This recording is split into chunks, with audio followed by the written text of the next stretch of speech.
A igreja, ela critica a homossexualidade? De forma geral, a igreja evangélica entende que a homossexualidade é uma prática pecaminosa. A igreja contemporânea, ela ama o homossexual, só que ela ensina que essa prática precisa ser deixada. O evangelho aceita as pessoas, o que o evangelho rejeita é a prática. O catolicismo naquela época tinha um freio ali em relação ao avanço da ciência? Sim, Galileu Galilei é um exemplo, né? Ele falava, a Terra não é plana, a Terra é circular. Sim. E a igreja queria matá-lo. Tem que negar o que ele falou, porque a igreja ia mandá-lo pra fogueira, né? Samuel Valério. Ele é escritor e doutor em ciências da religião. Hoje vamos falar sobre a religião, o surgimento do protestantismo, o dízimo das igrejas e a morte. Porque a primeira pessoa que entrega o dízimo é Abraão. Teoricamente, a igreja, isso teoricamente, né? A igreja, ela saberia utilizar os recursos da forma adequada. Pô, veio um convidado aqui, ele falou que existem pastores, não sei se é setorial que fala, que tiram assim 50 pau por mês. Exatamente, existe mesmo. E se ele, que é setorial, tira 50, imagina o presidente da CGADB, quanto que ele não ganha, né? Enquanto o cara lá tá pregando que a justiça deve ser feita, não sei o que, ele tá tirando 50 pau por mês e o cara lá Passando fome. Vivendo muitas vezes de doação de cesta básica. É muito comum isso. Existem pessoas que fazem de tudo, tiram tudo que ele precisa do dízimo da igreja. Samuel, pra dar um start assim, explica pra gente como que surgiu o protestantismo. Bem, o movimento protestante surgiu na Europa, né? Ali no comecinho do século XVI, depois de Lutero ter fixado no castelo de Wittenberg, na Alemanha, suas 95 teses. O que isso que caracterizava, né, essas 95 teses? Era, na verdade, uma denúncia contra o papado da época, porque ele entendia que o Papa exigia muitas indulgências e coisas desse tipo, e que nós deveríamos pautar a fé naquilo que ele chama de 5 soli, né? Que é sola gratia, sola fide, sola fé. Não, sola fide é sola fé. Mete bala, mete bala.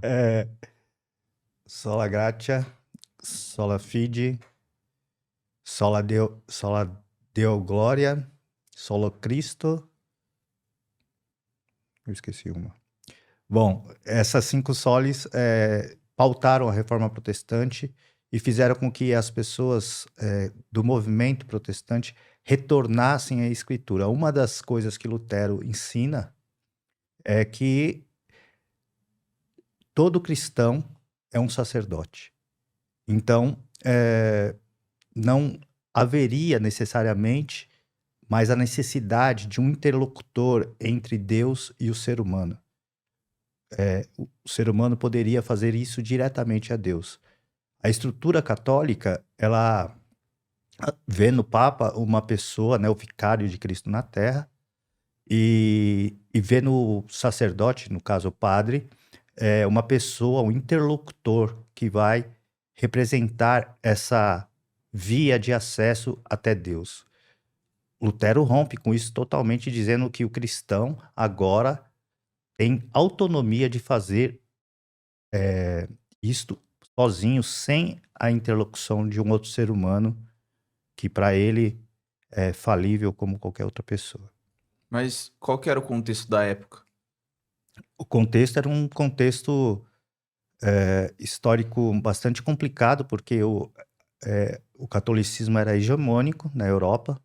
Praticamente todos os movimentos que precederam a reforma protestante luterana foram massacrados pela Igreja Católica.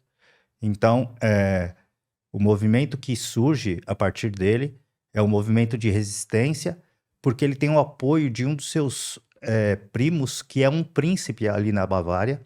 Então, esse príncipe o esconde, o defende, e mesmo quando ele é levado a Roma, ele, para ser ali confrontado, né, pela Inquisição católica, ele consegue essa proteção e então ele fica blindado politicamente, porque não há como a igreja chegar e atuar de forma tão violenta dentro do principado que tem autonomia. Nesse caso, foi isso que livrou Lutero da morte, e a igreja, então, dali para frente surge outros reformadores, né, importantes, como Calvino, por exemplo, isso aí Ele já é em posterior a Genebra, Lutero. isso, ele é um pouco mais novo que Lutero, mas ele faz também uma reforma muito importante, né, nos países mais ali, na Suíça, em outros países importantes, na França, e dali surge um movimento agora distinto que começa a crescer e explode assim dentro da Europa, ganhando muitos contornos a partir da Igreja Luterana, mas outros movimentos importantes, como a Igreja Anglicana na Inglaterra e outros movimentos que vão surgindo. Mas Lutero não é o primeiro reformador, né?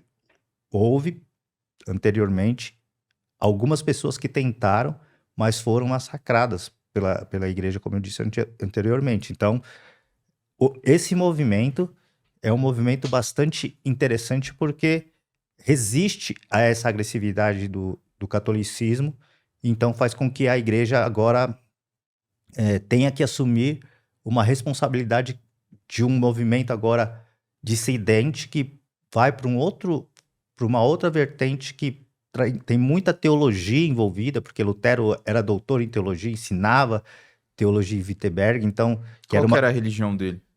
ele era um monge católico, até romper com a igreja, né? Então, até ali ele...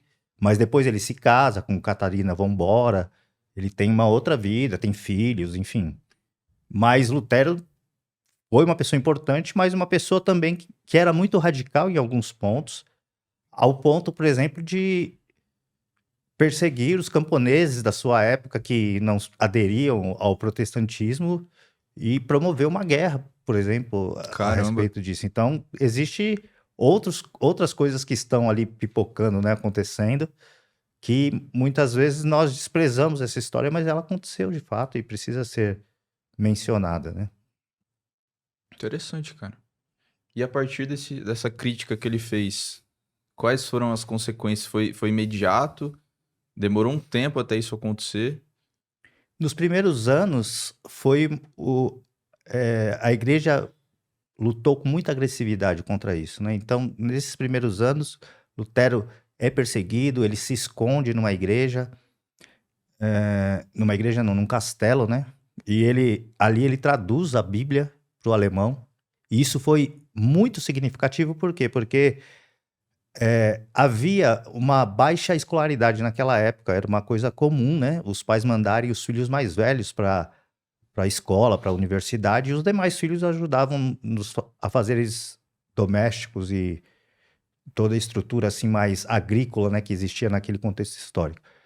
Quando Lutero traduz a Bíblia, ele promove para o protestante, então, agora a capacidade dele poder lidar com a literatura. Então, ele investiu muito na questão da educação, o que transformou a Alemanha na época, né?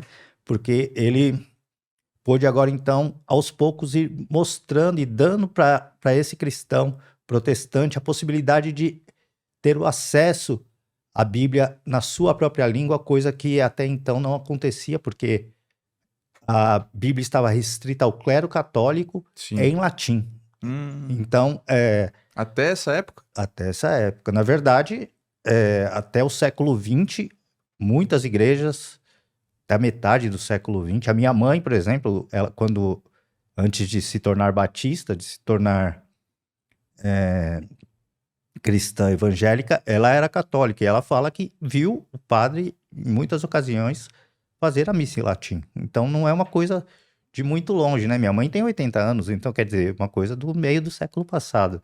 Sim, até hoje, né, existem igrejas católicas que só fazem latim, né? Existe ainda alguns remanescentes, né? Depois do Vaticano II, que ocorreu na segunda metade do século passado, a igreja popularizou mais a Bíblia, né? O acesso à Bíblia. Porque existia... Caramba, mas é muito recente, então. O Vaticano II aconteceu, se eu não me engano, o início foi em 1962 e durou alguns anos, né? Então, esse concílio fez com que os padres agora utilizassem a Bíblia nas línguas dos seus países originais para que a população pudesse ter acesso, porque a igreja estava perdendo muito espaço na sociedade. Isso foi uma estratégia que estancou um pouco esse problema, mas não foi o suficiente, pelo menos aqui no Brasil, né? A igreja continua perdendo adeptos até hoje, a igreja católica. Pausa rápida aqui. Eu estava vendo as métricas do podcast e observei que 77,3% das pessoas que assistem o canal não estão inscritas. Você não sabe o quão importante é a sua inscrição. Os convidados que vêm aqui, eles olham muito para a métrica dos inscritos. Então, você estar se inscrevendo agora vai estar ajudando muito a gente estar melhorando o conteúdo cada vez mais, estar trazendo cada vez mais convidados. Então, obrigado de coração e de volta ao podcast. Samuel, a gente estava falando lá do Lutero, né? Pelo que você está falando, cara, parece que ele queria criar ferramentas e dar ferramentas pro povo, assim, né? Para os cristãos conseguir interpretar a Bíblia por si só, né? Então, ele estava, por exemplo, tentando traduzir a Bíblia, criticando a Igreja Católica no sentido de que só o clero católico interpreta a Bíblia e passa para o povo. Então, ele estava criando ferramentas, né? Para dar para o povo um poder de ler a Bíblia e interpretar ela, né? Sim, ele faz isso de forma bastante interessante. Nós ficamos sempre, né, quando falamos de Lutero, com essa impressão dessa reforma como se fosse algo único ali naquele período, mas Lutero produziu muito. Existe, aqui no Brasil, em português, por exemplo, pela editora Sinodal, ali, que é uma editora luterana ali da Escola Superior de Teologia, que também é uma escola de teologia luterana, uma obra chamada Obras Selecionadas de Lutero. São 12 volumes, são milhares de páginas, talvez umas 3.000 páginas, 2.000 e poucas páginas de literatura teológica produzida por Lutero que estão em português. Há muito mais que ele não traduziu, mas Lutero fala de tudo. Falava de muitas coisas. Por exemplo, ele falava da usura. Há um artigo, acho que no 6º livro, no 6º volume, que ele fala sobre a usura. E a usura é essa gana desenfreada por ter bem material e usufruir disso de uma forma indevida. Ele propõe que, se você tem, você deve usufruir dele com responsabilidade.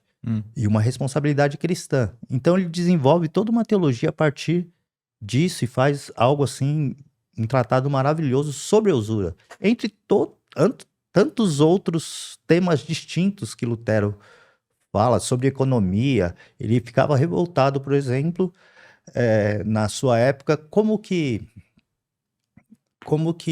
poderia um banco emprestar um dinheiro, um valor significativo para um camponês, e se o camponês não tivesse como pagar, ele tomava a propriedade do camponês. Para Lutero, o camponês tem que assumir a sua responsabilidade, evidentemente, mas ele falava que o banco também tinha uma responsabilidade. E para ficar bom para todo mundo, tinha que cada um assumir 50% do risco. Olha só. Era uma crítica econômica. Uma crítica econômica. E por que ele faz isso? Porque ele está num contexto ali, né? Como a Alemanha, uma Alemanha agrícola naquela época, não é urbana como é hoje.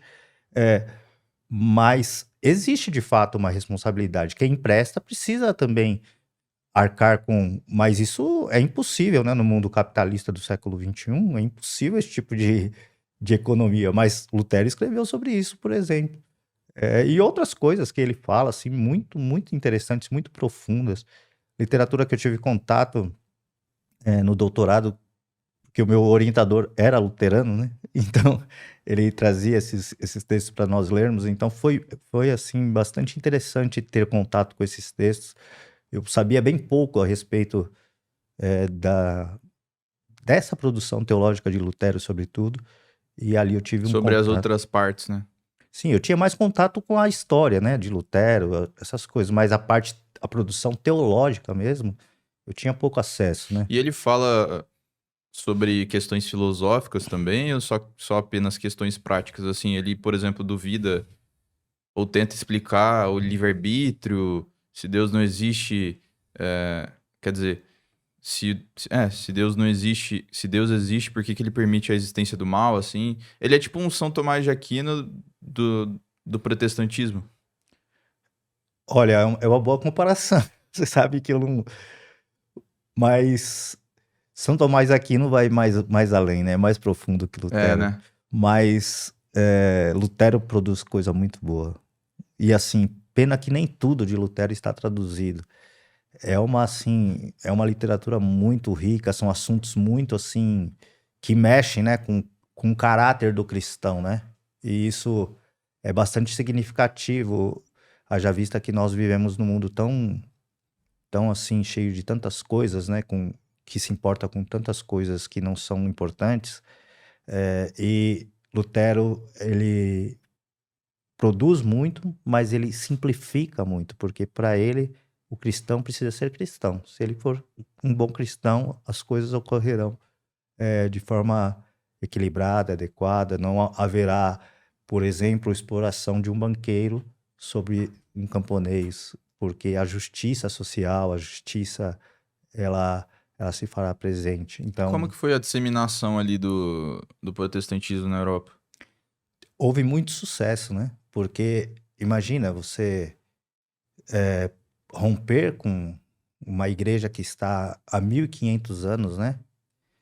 Monopolizando o conhecimento, por exemplo, e isso foi importante porque a teologia e a filosofia eram as grandes ciências, né, da época, mas nasce naquele movimento protestante um movimento ali paralelo, que é o iluminismo, que vai desaguar naquilo que veio a ser, sobretudo na segunda metade do século XIX, nas grandes ciências, né? As grandes ciências surgem desse movimento de abertura para o conhecimento. E o protestantismo, de alguma forma, contribui para isso, porque rompe com essa hegemonia católica. Agora, Você acha que o catolicismo naquela época tinha um freio ali em relação ao avanço da ciência? sim, e desconfiava, né? Desconfiava de muitas pessoas. Galileu Galilei é um exemplo, né? Ele falava, a Terra não é plana, a Terra é circular. Sim. E a igreja queria matá-lo porque a igreja entendia que a Terra é plana. Aliás, existem pessoas até hoje que acreditam nisso, né? Mas enfim, o fato é que ele propõe um outro conhecimento e é perseguido. Tem que negar o que ele falou porque a igreja ia mandá-lo para a fogueira, né? Isso vários, né? Aconteceu com Vários. vários. Ele talvez seja o mais famoso aqui no nosso contexto brasileiro, mas muitos outros personagens também passaram por situações similares, com E o certeza. protestantismo deu abertura para a ciência evoluir? Então, como ele rompe com essa hegemonia católica, agora não está mais na mão da igreja. E o protestantismo, ele não tem interesse em ficar monopolizando o conhecimento. Ele está interessado no conhecimento teológico e filosófico, porque a teologia e a filosofia ali caminham lado a lado, Uhum. mas quem produz outro tipo de conhecimento agora consegue fazer isso de forma mais autônoma, né? Desvinculado da questão religiosa. E isso acabou, de algum modo, promovendo as grandes áreas da ciência moderna, né? O problema desse conhecimento moderno é que agora, com toda essa projeção, né, da sociologia, da antropologia, da psicologia, enfim, todos esses grandes conhecimentos científicos que há na contemporaneidade são, de alguma forma, imbricados com a teologia, e alguns deles até opostos à teologia, mas eles propõem alguns tipos de hermenêutica que não são legítimos se você levar diretamente para a teologia, porque tem uma outra dinâmica Só o pessoal que não hermenêutica. sabe, hermenêutica é o processo de interpretação da Bíblia, né? Como se Isso. fosse. Quando Ou você não. fala de hermenêutica bíblica, sim. A hermenêutica bíblica é a arte, né? É a disciplina dentro da teologia que trata da interpretação da Bíblia. Então, Pode ser usado em vários textos, né? isso, Essa mas prática. existem outros ramos que são, existe também a sua hermenêutica, né? Agora, dentro do campo da sociologia, por exemplo, existem algumas formas hermenêuticas de você avaliar o conhecimento que podem, quando são levados para o texto bíblico, comprometem a análise. Por quê? Porque trata-se de pressupostos modernos e a Bíblia não tem esses pressupostos nela. Porque a Bíblia ela tem uma outra lógica literária, histórica, que é muito antes disso. Então não há como você trazer esse tipo de hermenêutica para o conhecimento bíblico, porque vai, de alguma forma, vai produzir um conhecimento distorcido.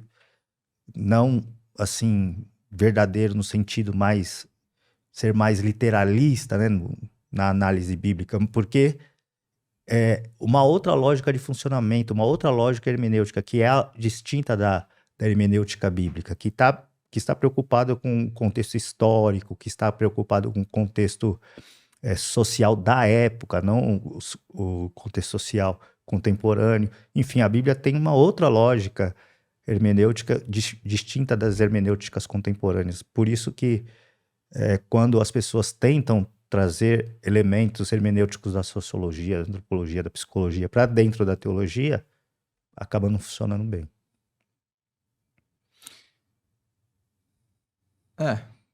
É que há críticas ao protestantismo, mas a princípio, falando assim, parece ser mais lógico, né? Do que você, por exemplo. É que aí eu quero saber a sua opinião. O que é mais lógico, por exemplo? Falando de protestantismo e catolicismo, né? No protestantismo, o povo interpreta a Bíblia, ou seja, o indivíduo interpreta a Bíblia da forma que ele entende, né? Agora, no catolicismo, o povo, o clero católico fala, ó, essa parte aqui quer dizer X e essa parte aqui quer dizer Y, né? Só que, ao mesmo tempo que no catolicismo, você não tá dando brecha para o indivíduo interpretar, no protestantismo existem milhares ou até milhões de interpretações, né? Então, assim, existem prós e contras, né? Como que você vê isso, cara? As grandes denominações, por exemplo, elas quase que reproduzem essa forma que o catolicismo tem de fazer, né, a sua propagação, os seus ensinos, enfim, a sua teologia. Os batistas são uma igreja mais flexível nesse sentido, porque a comunidade local ela tem autonomia, então ela não depende da estrutura batista, por exemplo. As igrejas autônomas são livres, mas se você pega uma denominação mais histórica, como os reformados presbiterianos, por exemplo, eles são bastante rígidos. Então, o que o clero fala, o que os pastores falam, os reverendos, no caso, né, falam, a denominação aceita. Então, a teologia reformada luterana, presbiteriana, no caso, ela tem esse peso muito mais forte, porque existe uma história, né? Porque Calvino foi o grande reformador, né, deles, então todo aquele conhecimento que ele produz, que também foi imenso, Calvino produziu muita coisa boa, muita coisa importante, mas também derrapa em algumas coisas, né? Porque ninguém tem, assim, a bola de cristal na mão para falar isso daqui é de fato o que precisa ser dito. Essas intercorrências teológicas que existem entre as distintas teologias justamente porque alguém tentou estruturou de uma forma para falar, mas você colocar o divino, o sagrado, ou o que eu chamo, né, de Deus, dentro de um esquema teológico, é muito comprometedor, porque Deus transcende tudo isso. Deus transcende o conhecimento que O nós esquema temos. teológico seria o clero da igreja. Isso, por exemplo, a Igreja Católica tem os seus dogmas, né? Sim. E as suas doutrinas. Então, você circunscrever Deus dentro desse esquema é você diminuir quem Deus é. Mas isso não acontece apenas no catolicismo, acontece em qualquer denominação, seja ela histórica ou pentecostal, as pessoas têm as suas estruturas teológicas. Isso que eu ia falar, porque no protestantismo, Lutero meio que fez essa crítica, né, ao catolicismo e tal, para o povo ter a própria interpretação. Mas hoje você não vê isso, né, cara? Você vê os pastores nas igrejas, assim, pregando a palavra, mas dando o sentido que ele quer, né? Então não é a Exatamente. mesma coisa do que seria antes da crítica de Lutero lá? Então, isso é o perigo de você colocar, né, se apropriar do conhecimento divino de forma inadequada. Você precisa ter muita responsabilidade. E se você levar as últimas consequências, o que você fala, você tem razão. Porque as pessoas limitam a ação de Deus. E limitam quem Deus é diante do seu esquema teológico. Mas eu penso que Deus transcende tudo isso. Deus é imenso. Deus não cabe na literatura, nem na própria Bíblia. Deus, existem elementos na pessoa de Deus que são incomunicáveis. Nós falamos sobre isso na teologia sistemática, que é uma das sub-áreas, né, da teologia. Existem atributos que nós chamamos de incomunicáveis, que só pertencem a Deus. E por que nós conhecemos esses atributos? Porque em algum momento da história bíblica, sobretudo, Deus manifestou esse atributo. Mas parece que existem outras coisas que estão para além dos nossos olhos, para além daquilo que nós conhecemos. E quando nós lemos, por exemplo, a carta de Paulo aos Coríntios, na primeira carta, no capítulo 13, ele fala que nós conhecemos agora em parte, mas só conheceremos a Deus na sua plenitude, face a face. Então, um dia, lá na frente, quando nós não estivermos mais nessa vida, a gente só vai saber a verdade, né? Absoluta só diante de Deus. Então, limitar a atuação de Deus, ou a atuação do Espírito de Deus, é algo muito complicado. No Evangelho de João, nos últimos versículos ali do Evangelho de João, João diz o seguinte, que Jesus fez muitos outros milagres, mas não haveria livro suficiente para registrá-los. Por isso eles não estão registrados. Então, veja bem, o que a Bíblia registrou nos evangelhos são os principais milagres de Jesus. Mas ele fez muitas outras coisas.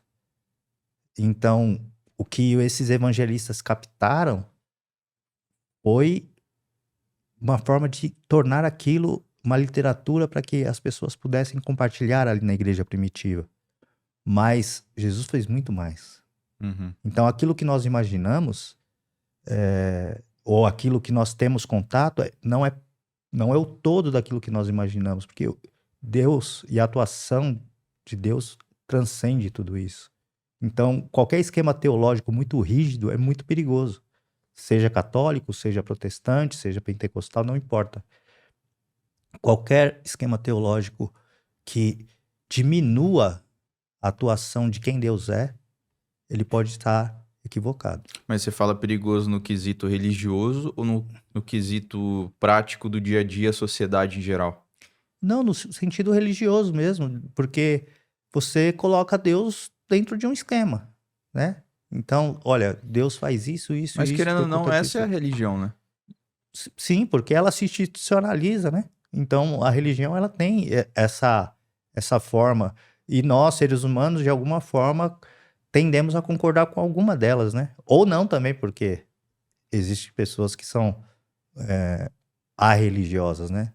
Que acreditam em Deus, mas não tem uma religião. Né? Isso. Nesse caso, são chamados de agnósticos, né? São pessoas que acreditam num ser superior, em Deus, mas não tem uma confessionalidade religiosa. Isso O agnóstico não seria o cara que não duvida da existência nem da ausência dele? Por exemplo, ele acha que, se você me corrige, né, se eu estiver errado, mas eu acreditava que o agnóstico era um cara que achava incompreensível, tá além da compreensão humana, saber se Deus ou não existe. Não seria nesse sentido?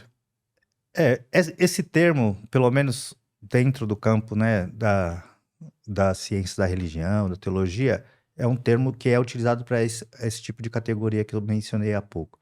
Pessoas que acreditam em Deus, acreditam que ele existe, mas que não têm uma filiação religiosa. Essas pessoas são chamadas, pelo menos agora, né, nos últimos anos, de agnósticos. O gnosticismo é um sistema filosófico lá, isso já está presente lá nos dias da escrita, da própria escrita ali dos apóstolos. É um ramo filosófico que tem algumas especificidades, entendeu? Esse ramo acreditava, por exemplo, que Jesus não era uma pessoa física, que ele era meio que um fantasma, né? Um ser espiritual que se manifestava de vez em quando, mas isso não é verdadeiro e também é combatido pela própria escritura, né? Então, o apóstolo João fala sobre isso, mas não é o único. O apóstolo Paulo fala sobre isso. O apóstolo João é o que fala mais abertamente, porque ele faz uma crítica direta citando, né? Mas existe um movimento, sobretudo ali nas primeiras igrejas, nas primeiras comunidades cristãs, que esse pensamento aparece, porque é um pensamento social da época, mas que não ganha projeção e acaba sendo extinto, né? Pode haver hoje, no século XXI, pessoas que pensem dessa forma, mas de forma geral isso não é consenso, né? E não existe mais força assim religiosa que apoie, uma instituição religiosa que apoie pensamentos como esse, por exemplo. Eu queria falar a respeito dos dízimos. Sim, pois não. Você, por exemplo, é a favor do dízimo? Sim, claro. Por quê? Porque é bíblico. Teve um cara que veio aqui, ele falou que no caso o dízimo, antigamente, né, na época ali do Império Romano, ou ali na época de Jesus também e tal, o dízimo era, na Bíblia se falava que lá tem, né, a palavra, né, e tal, por trás do dízimo. Só que parece que o dízimo se referia aos cristãos pegarem, por exemplo, recursos como agricultura, sim, bens da agricultura, não consegui achar essa palavra, bens da agricultura, Os bens de subsistência, bens de geral. exatamente, bens de subsistência. E doar ali, né, para quem quer que fosse. Hoje em dia, a prática é que, pelo que eu sei, é que deve se doar 10% do que ganha, né? Sim. Você não acha que é uma diferença muito gritante disso? Então, o que está por detrás disso é o contexto, né? Por que a pessoa doava trigo, doava milho, doava cevada, doava, enfim, galões de litro de vinho? Porque o bem de subsistência dela era aquele. Não existia a prática do dinheiro, O assim. dinheiro não circulava como circula hoje, né? Nós não estamos falando de um modelo social capitalista, né, do século XXI. Sim. Hoje, toda a prática de trabalho gera algum recurso monetário. Então, eu não estou na roça. Não vivo a minha subsistência vem daquilo que eu ganho economicamente. O dinheiro está atrelado à sua produtividade. Exatamente. Então, depende. Tá vendo como o contexto é importante? Naquela época, por que eles doavam? Porque era daquilo que eles tiravam o seu recurso. Então, eles davam, de fato, 10% daquilo que eles faziam. Isso tá lá, desde o judaísmo acontece isso.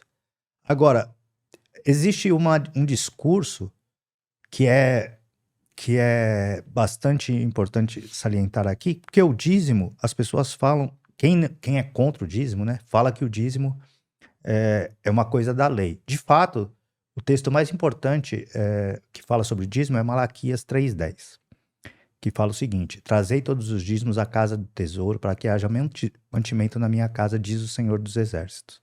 Se eu não vos abençoar e derramar uma bênção sobre vocês de tal modo que haja grande abastança.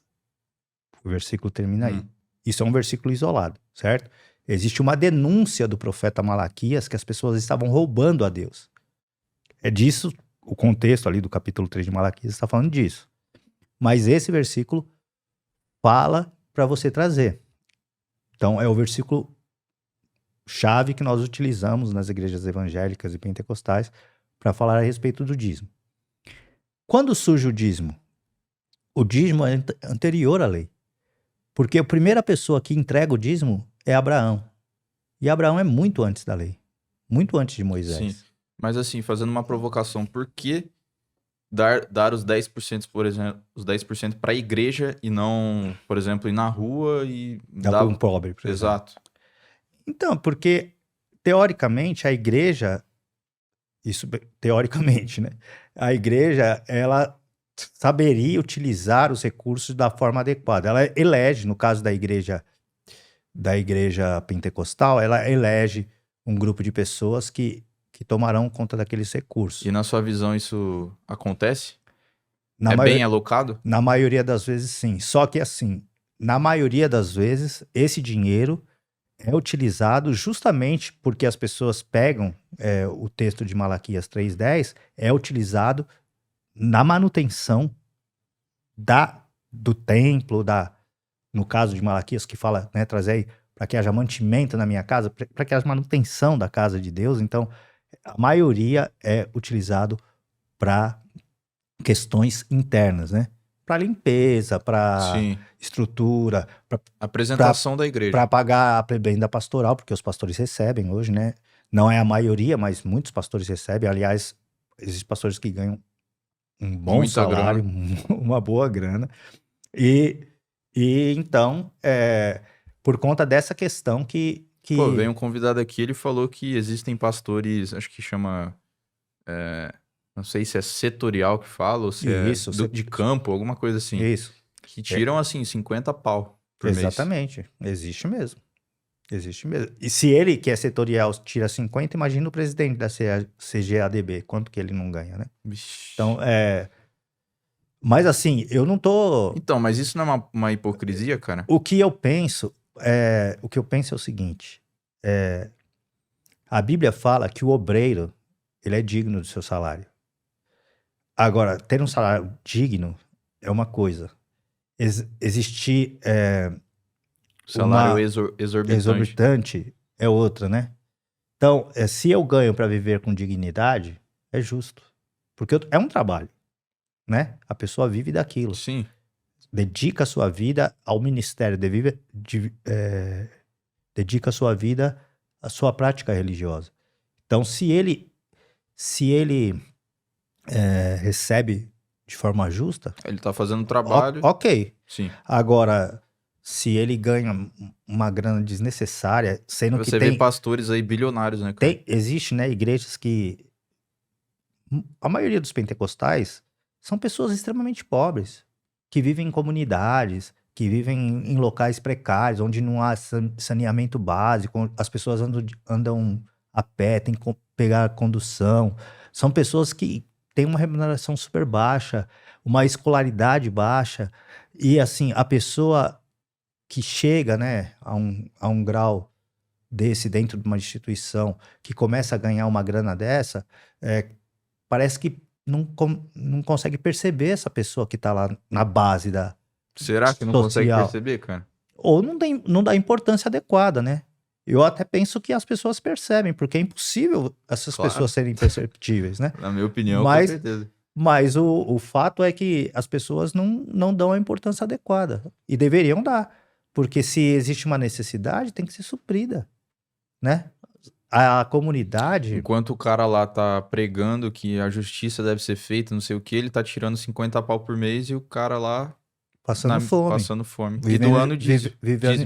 vivendo muitas vezes de doação de cesta básica, coisas do tipo. É muito comum isso, infelizmente. Isso daí já é prejudicial, cara. Com certeza, com certeza. É uma coisa que, de alguma forma, mancha um pouco, né, a caminhada das pessoas. Mas existe. É inegável. Eu não posso chegar aqui para dizer para você que não há. Existe, infelizmente existe. Existem pessoas que fazem de tudo, tiram tudo que ele precisa do dízimo da igreja. Existem. Existem pessoas que usam o Esses dinheiro. são os podres, né, da igreja. Existem igrejas que compram, pastores que compram carro com dinheiro da igreja, que fazem tudo com. E a igreja vai vivendo, achando que tá certo, porque ele tá usando aquele bem para fazer a. Quais são os argumentos, cara?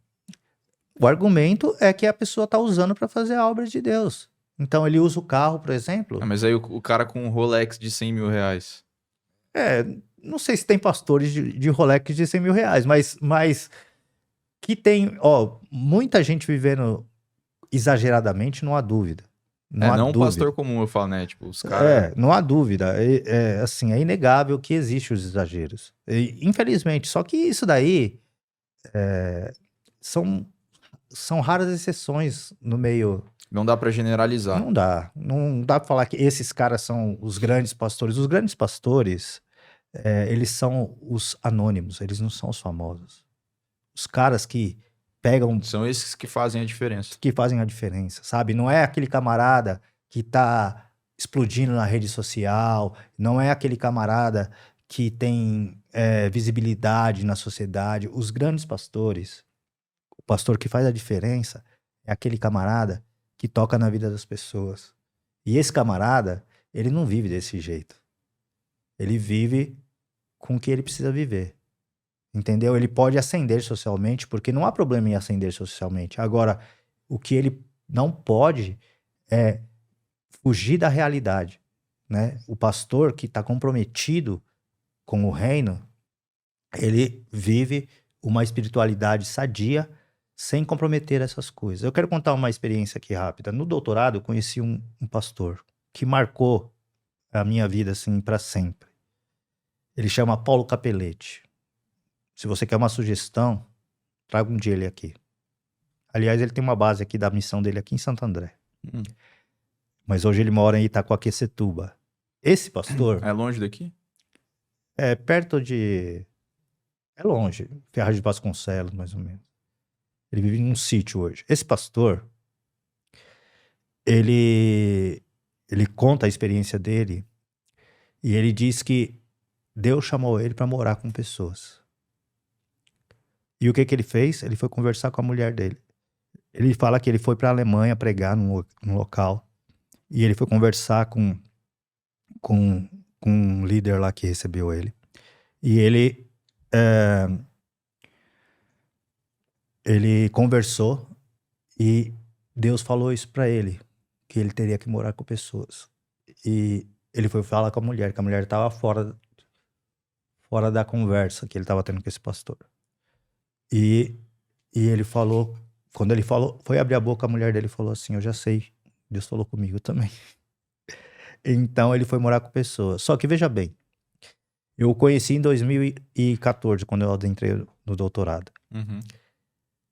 Ele mora com ex-travestis, ex-moradores de rua, ex-prostitutas. Até hoje? Até hoje. Sério, cara? Sério. E a esposa dele mora com ele? Mora junto. Todo mundo junto. É uma casona gigante. Ele tem o quarto dele. A maioria dos quartos são coletivos, né? Mas ele tem o quarto dele lá em Ferraz. E assim... O evangélico, o cristão, de forma geral, acredita que Deus transforma a vida de uma pessoa. Quando a pessoa tem um encontro com Jesus. E ele propõe a radicalidade disso, Paulo Capelletti. Se você era travesti, você será agora tratado pelo seu gênero de nascimento. E você será agora uma nova pessoa. E ele começa a discipular a pessoa, vai morar com ele. Então, toda manhã no café, eles sentam-se à mesa e ele prega, às vezes um versículo, um capítulo da Bíblia, ele prega ensinando. E essas pessoas voltaram ao gênero O gênero original de original. nascença? Sim. As pessoas, ele consegue levantar dinheiro, recursos para tirar as próteses, ele faz o que precisa fazer. E as pessoas têm algumas exigências. Uma delas é que a pessoa seja tratada pelo seu gênero de nascimento. Outra questão é que a pessoa volte a estudar, porque esse público, de forma geral, é semi-analfabeto, né? De forma quase que geral, né? É semi-analfabeto. A pessoa precisa trabalhar. E a pessoa precisa produzir alguma coisa na casa. Então, esses são os 4 pilares, assim, do ministério que ele faz. Sabe qual que é a igreja dele? Essas pessoas. Sabe como que ele vive? Com o salário que todos os outros que ganham, ele ganha o mesmo salário. E hoje ele tá lá em Itaquá, ele ganhou o local. Ele ganhou a casa, uma casa pré-moldada. Da igreja pentecostal também. Ele não é pentecostal. Não? A esposa dele é pentecostal. Ele fala que ele é... Mas ele não está ligado a uma denominação evangélica. É a Missão Sal. Então, ele trabalha de forma radical. Para ele, o evangelho é radical. Então, ele fez todo esse trabalho e trabalha com essas pessoas. E eu acredito, Cauê, que é exatamente isso que acontece. O evangelho que nós anunciamos, o evangelho anuncia, é um evangelho de rompimento. Jesus, quando encontrou a prostituta no poço de Jacó, lá em Samaria, ele falou para a mulher, vai e não peque mais. Falou, você já teve 5 maridos e esse que você tem não é seu marido. Vai e não peque mais. O endemoniado, ele foi lá e expulsou o demônio. Quer dizer, ele pode até aceitar perdoar, né? Jesus perdoa. Perdoa, mas Jesus a partir perdoa. do momento que a pessoa não vai cometer mais aquilo Sabe quem também. não perdoa? É a igreja, é a sociedade. Jesus perdoa. Jesus perdoa. Cara, eu queria entrar na questão do gênero que você falou. A igreja, assim, em geral, ela critica a homossexualidade, por exemplo? Então, de forma geral, a igreja evangélica entende que a homossexualidade é uma prática pecaminosa, né? Por que nós acreditamos nisso? Primeiro que existe um texto de Moisés lá no livro de Levítico que fala sobre isso.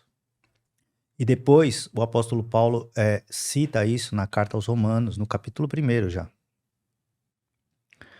Que fala a respeito disso. E fala que isso tem a ver com a independência do homem a independência do ser humano de Deus. Então, o homem não querendo se adequar a um padrão de Deus, resolve, então, viver a vida do jeito que ele resolve. E, no contexto romano, especificamente, essa prática é comum.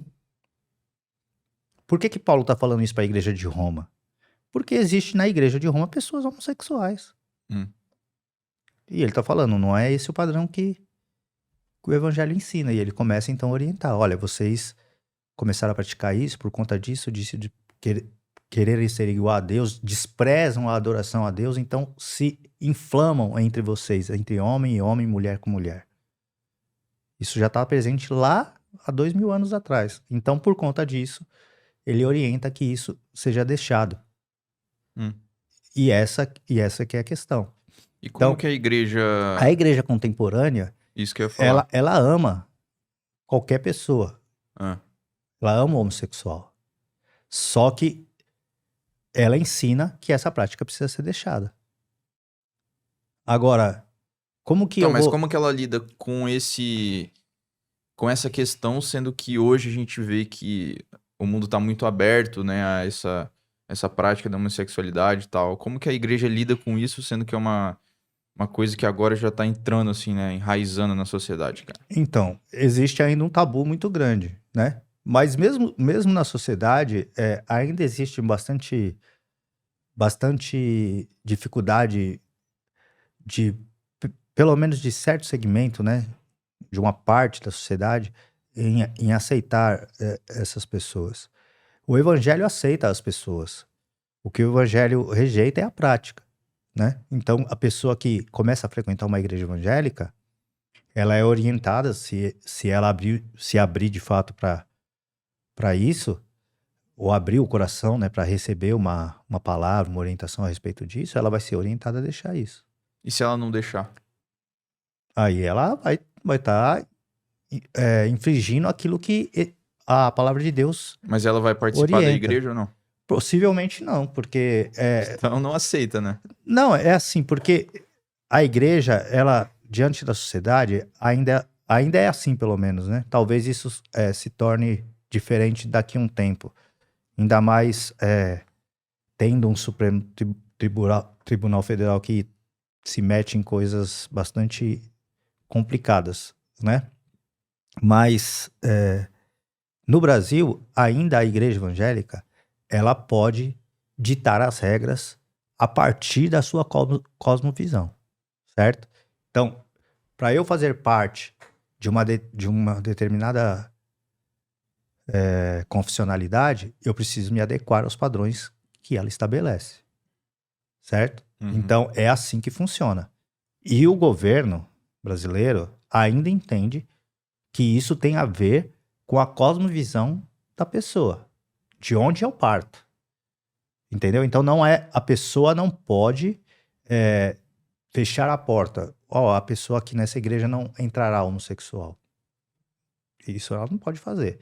Mas a pessoa pode dizer, olha, se você não se adequar a esse padrão, você não é recebido como membro, por exemplo. Não é batizado, por exemplo. Coisas desse tipo. Isso ela pode fazer. As pessoas da igreja vão te evitar, né? Não vão... Isso acontece, infelizmente, porque ainda existe preconceito. Na nossa igreja local, nós trabalhamos com dependentes químicos e trabalhamos com pessoas em situação de rua. O que acontece? Quando você leva uma pessoa dessa para dentro da sua comunidade, que existe ali, né, uma certa comodidade. A minha igreja é uma igreja que eu frequento, né, que eu sou um dos pastores. Ela é uma igreja bonita, assim, tem uma estrutura bacana. Se eu levo uma pessoa que está, assim, vulnerável, eu tenho que dar um banho, né, trocar uma roupa e tal, mas a pessoa não fica, né, não é um banho que vai deixar a pessoa com aquele cheirinho bacana, né? Sim. A pessoa precisa ir tirando isso dela, né? Parece que a rua impregna na pessoa, né? E quando, É um processo biológico, né? E quando a pessoa chega, geralmente, quem tá no banco daquela fileira, levanta e vai sentar em outro lugar. É mesmo, Porque cara. incomoda. Isso aconteceu algumas vezes no passado, quando eu tentei fazer algumas inserções dessas pessoas na igreja, acontecia. Mas isso não é uma espécie de hipocrisia, cara? Sim, mas daquela pessoa, não minha, né? Sim. Porque eu fui lá resgatar a pessoa, eu fui lá fazer o trabalho que precisa ser feito. Agora, a pessoa que chegou lá, e aí eu sentava do lado da pessoa, ficava ali sentindo aquele cheiro, muitas vezes até desagradável, mas eu estava ali com ela, entendeu? Suportava aquilo, porque o que eu preciso mostrar é empatia, amor, é isso que eu preciso ter. É isso que o evangelho me ensina. Então eu não posso... aquilo não pode ser um impedimento. Sim. Agora, nem toda igreja está preparada para receber o público que o capelete trabalha, por exemplo, né? Um travesti, um homossexual, uma prostituta, nem toda igreja está. Na verdade, a maioria delas não estão, porque as pessoas Mas ainda... você fala, a maioria das igrejas não estão no sentido de que as pessoas que frequentam essa igreja não estão, sim. ou o líder da igreja? Sim, os dois, penso que os dois. No caso da nossa igreja em particular, nós temos um ministério que trabalha com esse público. Então, nós fazemos inserções mensais. Nós vamos em comunidades, nós vamos no CIAT, né, que é um trabalho da prefeitura, que existem pessoas ali que têm uma carência espiritual, então nós vamos ali, fazemos culto, e anunciamos o evangelho. Se a pessoa aceitar, Nós queremos que a pessoa frequente a nossa comunidade. Agora, no caso do CIAT, por exemplo, está na Armênia, ali em São Paulo, né? Próximo ao metrô. Para a pessoa se deslocar e ir até onde a minha comunidade está, é longe. Sim. Eu penso que ela pode se inserir numa comunidade mais próxima, numa igreja mais próxima. Mas se ela desejar ir à minha comunidade, ela precisa ser bem recebida. No caso do CIAT, são pessoas que já deixaram a rua, mas ainda estão num processo. Eu ia te perguntar em relação a esses moradores de rua, né, dependentes químicos, etc. A porcentagem de que vai lá e que consegue se restituir na vida, assim, né? É alta? Baixíssimo. Não, existe uma estimativa que foi feita um tempo atrás, que é cerca de 20%, né, das pessoas que são recuperadas. Então, pessoas que vão para Eu achava clínicas... que era menos, cara. Então, essa é uma estimativa otimista, né? Eu penso que talvez seja menos também. Mas pessoas que passam por clínicas de desintoxicação, por exemplo, é mais ou menos esse o cálculo que se faz, em torno de 20%. Eu penso que... É uma discussão que eu tive aqui com um convidado. Você acha que é certo? Ele disse, né, no caso, não pesquisei a fundo, mas parece que em clínicas de reabilitação existem vertentes religiosas ali, né? Assim, influência religiosa, né? Você acha que é certo isso, cara? A gente não deveria, por exemplo, colocar pessoas que foram capacitadas para fazer isso especificamente, assim, estudaram como reabilitar dependentes químicos? Então, são duas coisas que precisam ser colocadas. Primeiro, isso é um problema de saúde, é um problema sanitário, sério, né? Então, isso é uma questão. Existem pessoas que precisam ser treinadas profissionalmente, até, quem sabe, formadas a nível superior, para que possam dar essa assistência. Uhum. Isso é uma questão, certo? A igreja não tem compromisso em sanar a sociedade como um todo. Quem tem esse papel, quem deveria ter pelo menos esse papel, é o Estado. Sim. Certo? Onde o Estado coloca a mão, a igreja não pode exercer influência, porque Mas o isso não Estado é acontece? laico. O Estado é laico. Teoricamente, né? Então, Porque quando você vai Quando- num tribunal, você tem que jurar perante a Bíblia. existe uma influência religiosa. O Brasil é extremamente, apesar de ser um país laico, existe uma influência religiosa enorme. Agora, outra coisa que precisa ser dito, laicidade não é ausência de religião. Laicidade é tratar todas as confessionalidades religiosas de forma igualitária, certo? Então, não é ausência de religião. Não é um país, nós não somos um país ateu, nós somos um país laico. Então, isso precisa ficar claro, certo? Então, essas pessoas, o Estado teria que tratar e ter esses profissionais preparados. Existe o CAPS, por exemplo, né, aqui na Prefeitura de São Paulo. Não tenho certeza se é da Prefeitura ou se é do Estado, mas, enfim, esses postos específicos que tratam psiquiatras, psicólogos, eles dão medicação, eles orientam, fazem partilha e tal. E isso funciona em vários casos. Controla, pelo menos, né, aquele desejo desenfreado pela drogadição. Então, o Estado tem esse papel. No caso de casas de recuperação, que geralmente tem uma vertente evangélica por trás, a pessoa não está fazendo nada para o Estado. Ela faz um serviço, mas ela faz voluntariamente para o Estado. Então, ela pode exercer a influência religiosa naquele local sem problema nenhum. Uma coisa não fere a outra. Um princípio não fere o outro. O problema tá em você colocar ali influência religiosa na própria reabilitação química, né? Sim, existem alguns exageros, é verdade. Mas existe também muitos exemplos de sucesso. E eu acho que muitas vezes nós damos mais ênfase aos fracassos do que aos sucessos. E existe muita gente sendo recuperada nessas clínicas, muita gente de verdade. Na minha igreja tem vários casos. Vários casos. Nós temos lá na nossa igreja, Igreja Batista Filadélfia, em Lausanne Paulista, o Ministério Eu Posso, resgatando vidas. Esse ministério foi fundado por um policial e um ex-detento. Legal. Bacana. Esse cara faz um trabalho sensacional. Existem dezenas de pessoas dentro da igreja que foram libertas do vício das drogas. Dezenas. Então, mas existe uma prática religiosa por detrás. Sim. A maioria deles nunca pisou numa clínica de recuperação. Foram libertas, porque nós acreditamos... Porque às vezes a igreja chega num lugar que o Estado não chega, né? Exatamente. O Estado, a polícia, por exemplo, não pode entrar dentro de uma favela. Mas eu, como igreja, posso. Isso é verdade, cara. Então, por exemplo, a comunidade que nós fazemos, uma comunidade que tem próximo ali à nossa região, nós fazemos inserções ali. O que acontece?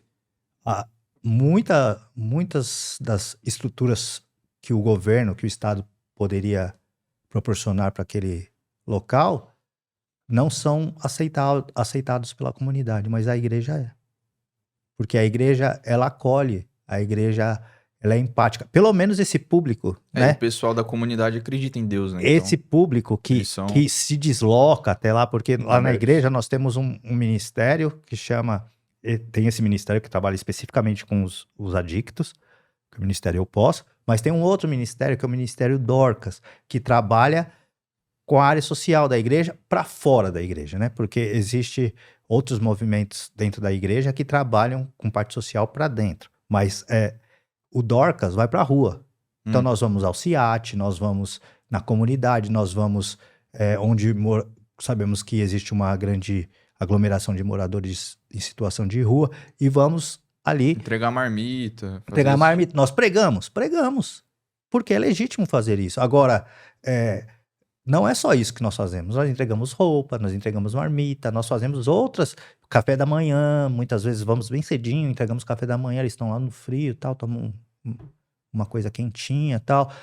Tratamos de feridas. Tem uma moça lá que ela é técnica em enfermagem, ela fica metendo a mão naquele monte de pé podre, assim, de tanta doença, assim, quase podre no sentido literal mesmo. Pessoas que estão, Sim. assim, numa situação bastante complicada, que é possível que perca aquele membro se não cuidar, e Sim. ela vai lá com todo amor, carinho. Essa eu acho que é uma das partes mais importantes da igreja, né?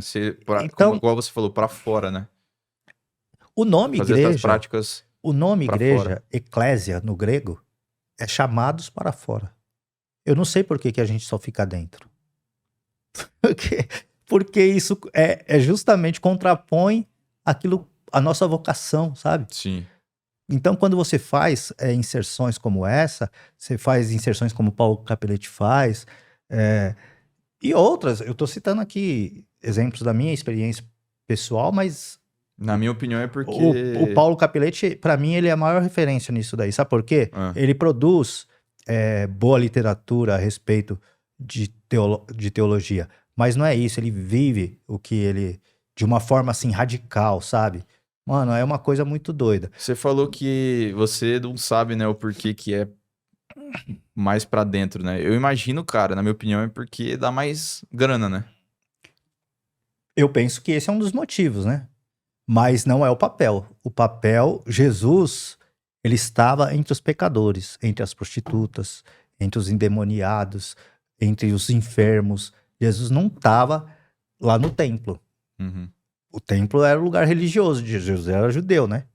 Mas o lugar religioso para ele frequentar era o templo. Ele não estava lá. Ele ia para Cafarnaum, ele ia para Galiléia, ele ia para tudo quanto é lado. Ele não ficava parado, estagnado. A igreja... institucionalizada, ela tem essa tendência, infelizmente, de se retrair para dentro. Um outro caso, o pastor José Marcos, lá de Recife, também é um cara sensacional. Ele começou depois que ele assumiu o pastorado da igreja, ele começou a trazer algumas propostas assim mais sociais, de atuação social da igreja para fora, e isso foi tomando um corpo, e quando ele começou a trazer essas pessoas para dentro da igreja, também teve essas dificuldades, pessoas incomodadas, tal. Algumas pessoas saíram, outras entenderam o propósito da igreja e a igreja começou a crescer com esse público, começou a crescer. Sabe o que ele fez? quebrou as paredes da igreja. Eu achei Caramba. sensacional. Que doideira. E ele conta, eu tenho o livro dele, é assim, desculpe-me o transtorno, estamos reformando a igreja. José Marcos. Rapaz, ele conta essa história no livro. E eu achei sensacional. Eu falei, porque a igreja tem que... Quem dera a minha igreja não tivesse paredes. Porque igreja não precisa ter parede, porque ela não foi chamada para estar para dentro, ela foi chamada para estar para fora. O ano passado, quando houve aquela enchente em Recife, uma das grandes... um dos grandes centros de recebimento, de acolhida e também de fornecimento de mantimento, água, todas essas coisas, foi a igreja do Coqueiral, a Igreja Batista de Coqueiral, onde ele é o pastor. Legal demais. Quem procura ele não são as igrejas, quem procura ele é o Estado, porque ele virou referência. Então, tá entendendo? Sim. Então, é você se colocar, se projetar para fora, é isso que é a igreja. E é isso que Jesus ensinou. Eu não entendo por que nós invertemos o processo. Pode ser essa questão da grana? Pode, claro. Até acredito que seja em muitos casos, mas Com certeza. o processo está invertido. Eu não preciso ter coisas para dentro. Eu preciso ter... A mensagem do evangelho é para as pessoas, é para fora. E todo mundo que está lá dentro é pecador. Assim como quem está lá na rua deitado na sarjeta. É pecador. A diferença é que ele tá drogado. Você está são. Mas você continua sendo pecador, você continua carecendo da graça de Jesus. Cara, mudando um pouco de assunto, eu queria saber o porquê que você acredita em Deus. Assim, você já duvidou da existência de Deus em algum momento? Por que que você concebe a ideia de que Deus existe, especialmente um Deus cristão, que é a semelhança de nós, né, dos humanos? Então, eu acredito por vários motivos. Primeiro que eu fui ensinado assim, né? Os meus pais... Você nasceu num ambiente para isso. Eu nasci num ambiente... Meus pais são um dos fundadores da igreja da qual eu faço parte, da qual eu sou pastor auxiliar hoje. Que está fazendo 50 anos. Fez agora em julho 50 anos. Então, primeira coisa é isso. Existem evidências... que a própria natureza demonstra, né, que Deus existe. Você acha que existe alguma prova de que Deus existe? Existe evidências na natureza. Não há prova no sentido... Porque quando você pensa em prova, e isso é um pensamento já que nós temos, né, por conta da filosofia cartesiana, que vai trazendo... a reflexão e o conhecimento científico, sobretudo para dentro do laboratório, né? Para em lugares onde você possa tocar, palpar a produção do conhecimento. Isso é um pouco perigoso. Como eu falei para você lá no começo, a lógica da Bíblia é outra. Então, Deus existe porque nós cremos, porque nós somos ensinados, mas, acima disso, porque existem evidências da sua existência. Evidências não no sentido... moderno de colocar Deus dentro do laboratório e colocar, né, numa lâmina lá, e colocar no microscópio e descobrir que Deus existe. Mas evidências que mostram que existe um ser que está por detrás de tudo isso que nós falamos. São? Por exemplo, quando você pega um átomo, né, que é a menor unidade de medida? Isso. Aquilo está em tudo, né? O átomo estaria em tudo. Há quem diga, eu não sou nenhum especialista em área de física ou química, mas há quem diga que isso daqui, ó... A gente não tá tocando. Isso não tá acontecendo. Não. O que eu sinto é um átomo com outro átomo. Não, os átomos não se tocam, no caso. Então, tá bom. Então tem uma outra explicação que eu nem me lembro agora, Sim. Que isso não acontece. Em relação aos elétrons e tal, magnetismo. O fato é que isso, conforme essas pessoas dizem, isso não está acontecendo. Agora... Para quem só tá escutando, por exemplo, ele tá tocando um local, né, com a mão dele, assim. Então, teoricamente, a ciência fala, né, comprovou que os átomos, eles não estão se tocando. Ou seja, se você tocar em qualquer lugar, Isso não está acontecendo Isso não está acontecendo de fato. Só uma sensação que seu cérebro entende. Então veja bem, como que tudo isso se organiza? Por que que existe tanta complexidade, uma coisa tão organizada no universo? Eu penso, Cauê, que para você entender a dinâmica das coisas, você precisa acreditar que Deus existe. Por quê? Porque, olha, não existe lógica na teoria da evolução. Para mim, não existe. Mas Na é comprovado verdade, cientificamente, né? não. É uma teoria, né? Não, teoria é o nome da... Isso, é a teoria da evolução das espécies. Não, mas né? teoria é o nome científico para... Assim, é uma ciência, na verdade. Teoria é só uma nomenclatura, né? Sim, mas veja bem, olha, segundo essa teoria, existia uma grande massa, certo? Essa grande massa, houve um momento que ela explodiu. Quem explodiu essa grande massa? De onde surgiu essa grande massa? Porque tudo precisa ter uma criação, né? Primeira coisa. Mas você tá falando da teoria do Big Bang Isso. ou de Darwin? Tô indo bem lá para trás, né? Da teoria do Big Bang. Isso é uma questão que... Por que houve essa explosão? Por que tudo se organizou de uma forma tão harmoniosa como é o universo? Essa é a discussão, né? Existe Porque existe um primeiro motor, né? Exatamente. Como que pode funcionar de forma tão harmoniosa? Por que as estrelas, né, não caem aqui na Terra e despenca tudo que nós construímos com tanta tecnologia, e elas estão ali no firmamento de forma organizada, tal. Pelo menos aqui na Via Láctea, aparentemente está tudo funcionando harmonicamente, né? Pelo menos assim, não tão harmonicamente como a gente... Só aqui na Terra, na real, né? Porque se a gente for pegar os outros planetas do sistema solar... Acontece. Sim, mas aqui na Terra... A Terra é como se fosse uma raridade, né? Onde nós habitamos, basicamente funciona tudo de forma bastante organizada. Quem seria o organizador de tudo isso? Quem seria... Então, para mim, isso é uma evidência da existência de um ser supremo.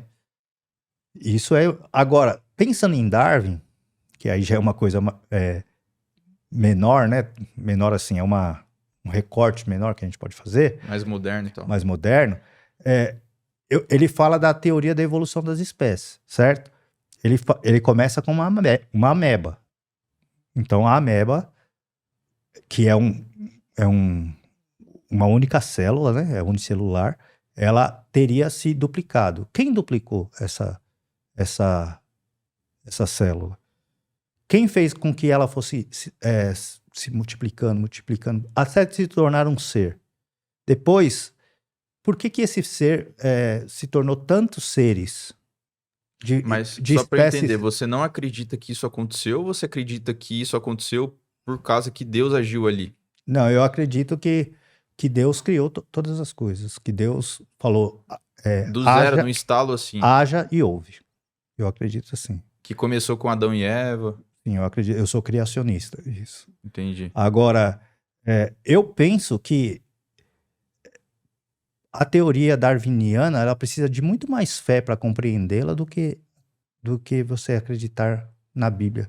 Porque tem bem mais possibilidade de ter ocorrido assim do que as pessoas... Porque senão a evolução teria que ser progressiva e teria que continuar. Ela está acontecendo. E por que eu não estou vendo mais macaco cair no rabo e ele ficando ereto saindo falando? Porque, primeiro, a gente não veio do macaco, né, na verdade. Não, mas... Não, só pra... Essa era a discussão lá atrás, né? A gente veio de uma espécie de primatas, né? Sim, Segundo sim. a teoria da evolução. Mas esses primatas, o animal mais próximo dele é o macaco, né? Seria o macaco. Não, tem macaco, orangotango, gorila. Sim, macaco. Primatas, né? Primatas que eu digo... primata é a nomenclatura correta. Mas por que esses seres não estão caindo no rabo? Alguns deles não têm, como o orangotango e outros seres desses. Não, por que não continuam ficando de pé Porque passaram-se já, pelo menos, né, dos dias de Jesus. Ó, se você pensar, dos dias de Jesus Então, mas vocês até hoje. passaram 2000 anos só. Tudo bem. Parece que é pouco, né? De fato é. Mas se você pensar num contexto histórico, de fato é. Nessa perspectiva aí darwiniana, porque isso daí são milhões e milhões de anos, né? Que precisa. Exatamente, ter- necessita de milhões de anos para evoluir, né? Exatamente. Mas eu penso que para essa coisa toda ter chegado onde chegou, francamente, eu acredito que precisa haver muito mais fé para acreditar numa coisa dessa do que acreditar em um Deus que fala, haja e ouve. Mas isso é uma percepção. Eu penso Mas assim, por que você acha que tem que ter mais fé?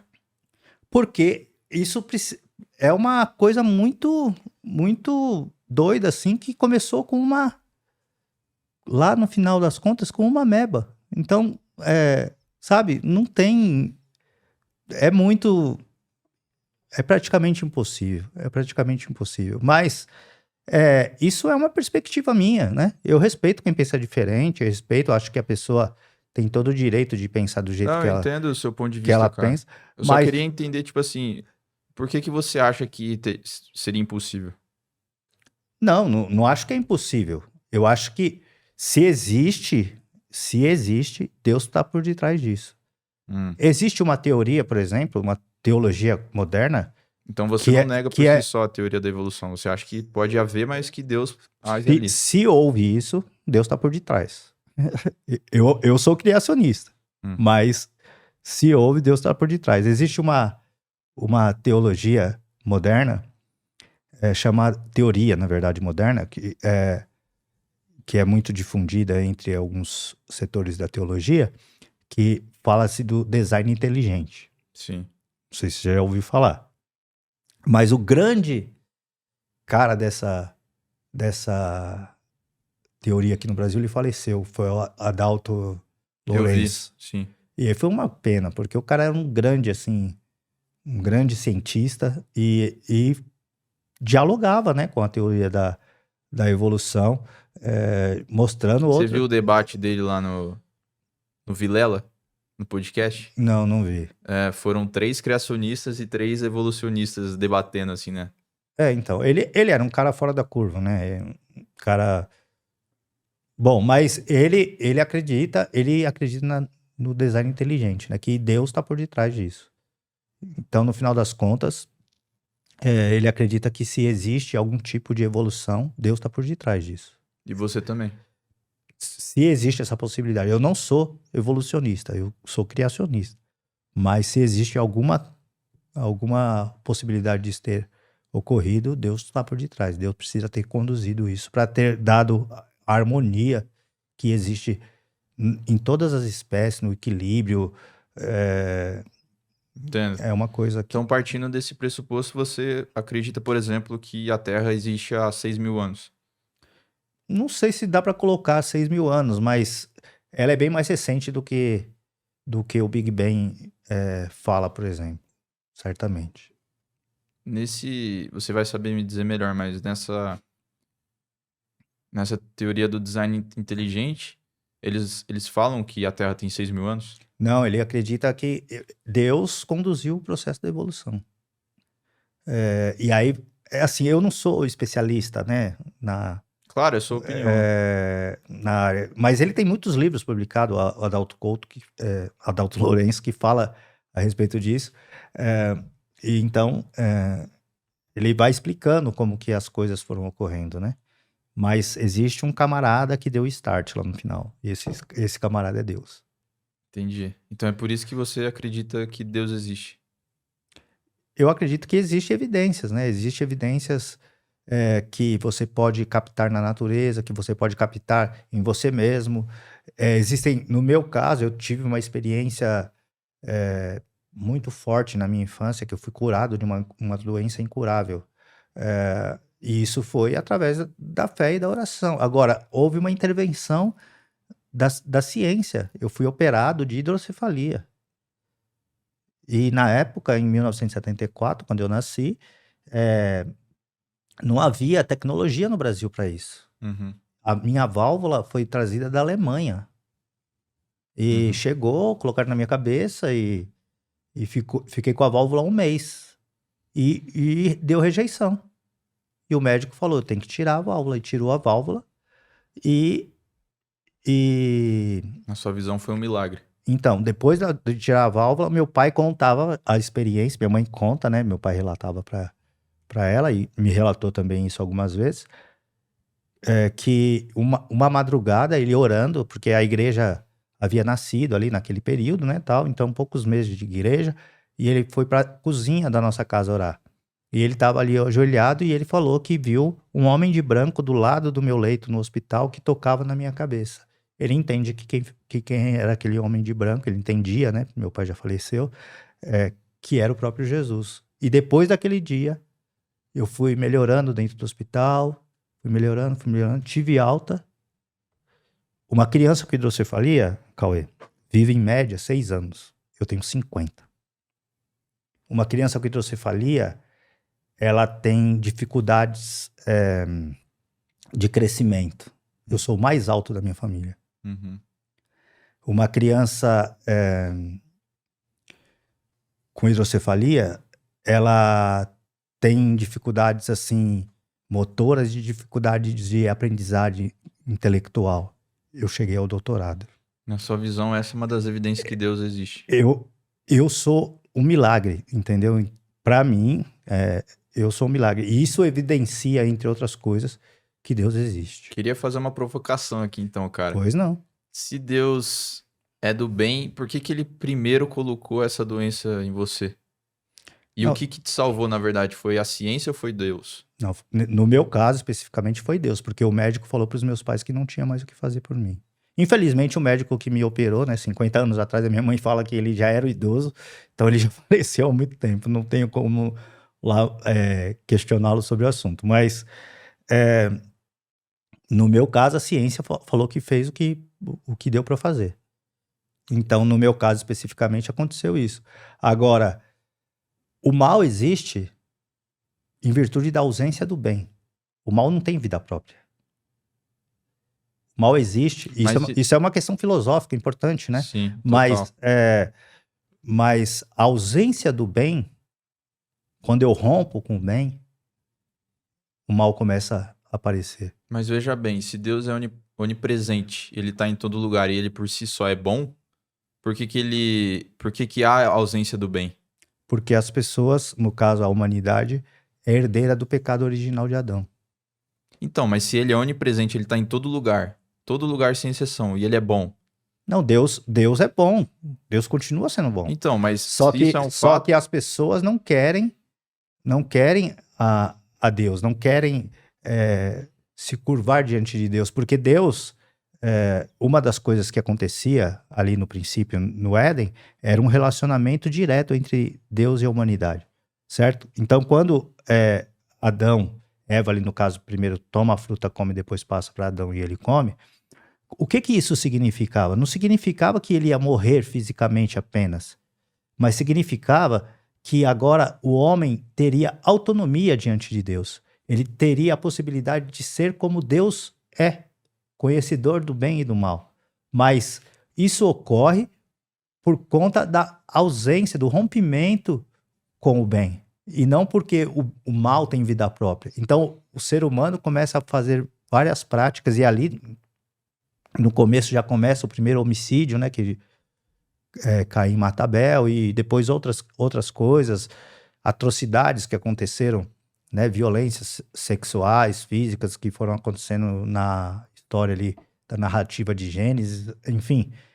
Tudo isso porque o homem se afastou de Deus. Eu penso que, no fundo, na minha perspectiva, isso é bem religioso, mas é o que eu acredito particularmente, tudo isso é fruto do pecado. É de um homem que está, de alguma forma, longe da pessoa de Deus. E quando eu estou longe, quando eu estou perto, eu não deixo de ser pecador. Porque é possível que eu peque. Agora, o que eu não posso é pecar deliberadamente, sabe? Sabendo que aquilo ali é errado, eu vou lá e piso na casca da banana para escorregar. Não, se eu sei que aquilo ali vai me prejudicar, eu saio fora. Você, Samuel, tem medo de não ser salvo na salvação?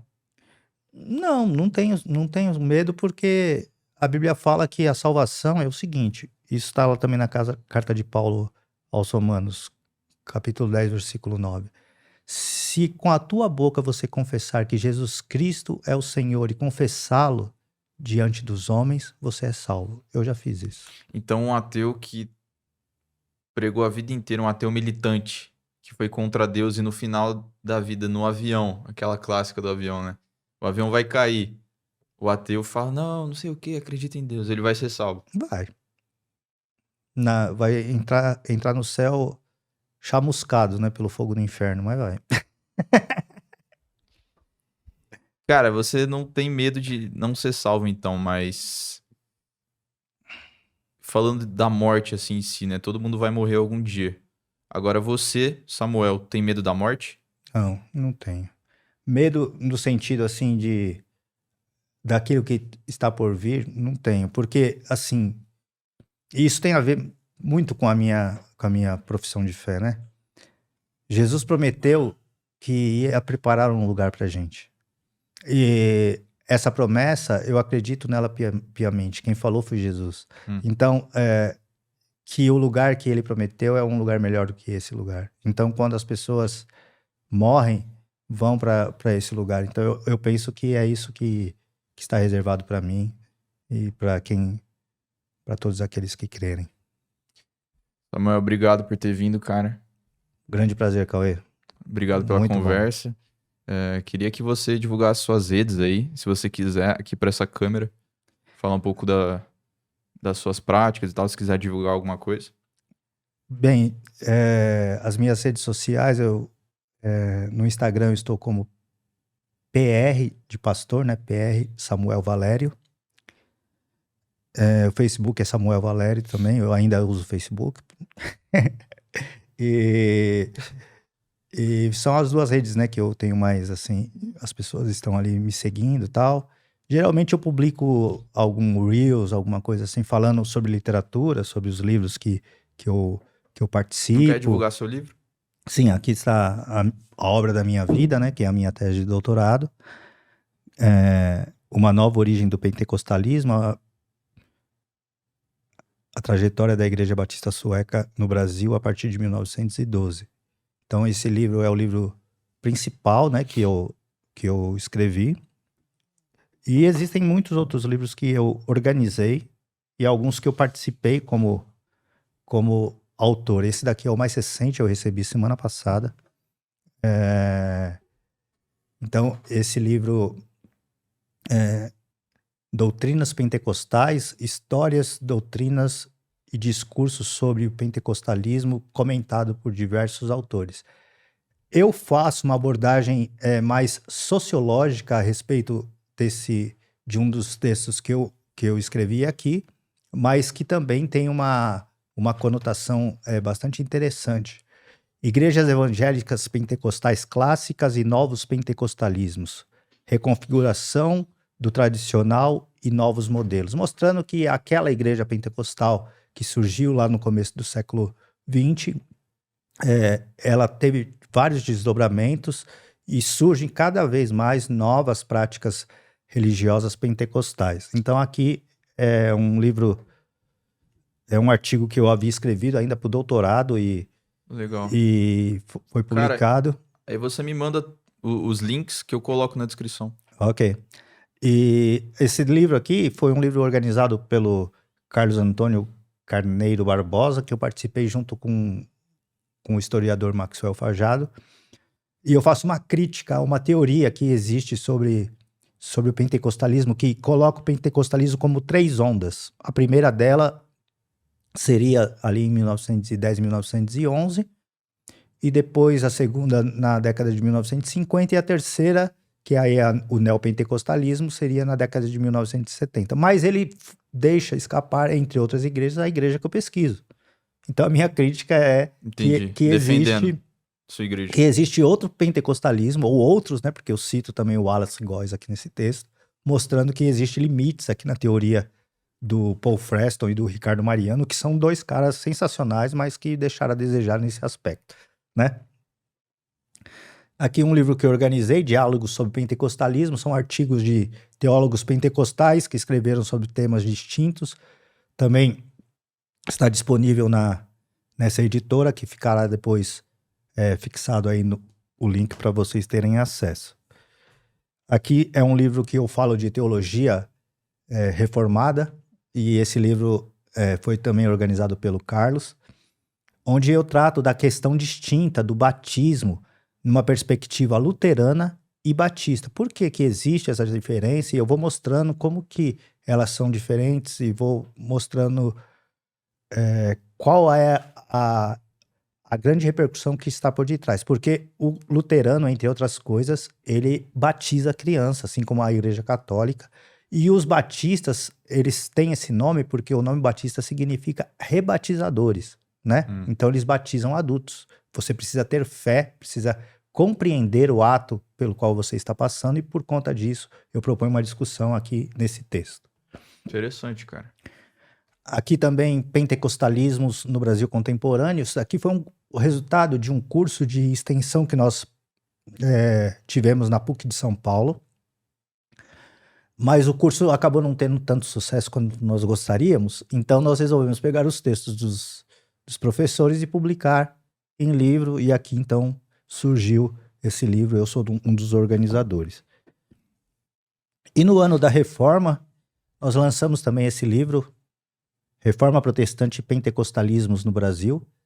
Eu organizei junto com o Osiel Lourenço Carvalho, que é um professor lá de Joinville, Santa Catarina, e ele, aqui são também artigos de teólogos pentecostais, todos pentecostais, que fazem a relação entre as contribuições do pentecostalismo e também as contribuições do protestantismo, sobretudo o protestantismo luterano. Então nós fizemos alguns artigos desenvolvendo, eu escrevi um artigo mostrando a contribuição social do luteranismo para aquele tempo e das contribuições também do pentecostalismo para o Brasil, algumas positivas, outras negativas, mas enfim, mostrando como essa dinâmica se deu.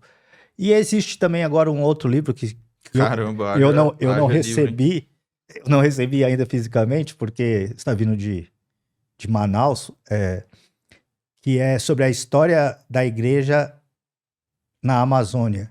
Eu escrevi juntamente com a Marina Correia e com o Rafael da Gama, um artigo a 6 mãos, falando a respeito da inserção, como surge esse pentecostalismo na região amazônica e como ele vai tendo alguns desdobramentos. Então, são os livros que eu tenho aí participado. Existem também muitos artigos na internet, você pode encontrar artigos em revistas científicas. Só jogar Samuel Valério, Google Scholar. Isso, pode colocar ali, vai aparecer os artigos, e isso você pode ter acesso porque pode fazer download de graça e tem bastante material por aí. Haja livro, hein, cara? A produção intelectual não para, né? Bom, se você assistiu até aqui, considere se inscrever no canal. Sua inscrição é muito importante pra gente. E aqui sempre vai ter esses papos mais profundos, filosóficos. A gente fala também muito sobre ciência. Então, ciência e filosofia, papos profundos, cara. Então, se inscreve aí no canal e ativa o sininho das notificações para não perder nenhum episódio, beleza? Então, muito obrigado se você assistiu até aqui. Agradeço a sua audiência e até o próximo episódio. Tchau, tchau.